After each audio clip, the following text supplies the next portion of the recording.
how to create a Messenger account without Facebook on mobile. So if you want to create a Messenger account without Facebook on your mobile, then what you need to do is just simply go and create a Facebook account, because we don't have an option to create only a Messenger account without Facebook. So what you need to do is just create an account, your Facebook account. Once you've created your Facebook account, you will have your Facebook and your Messenger, right?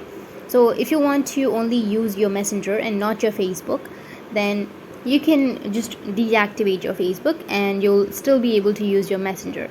So open up your Facebook, go with the upper right, which has that 3 horizontal lines.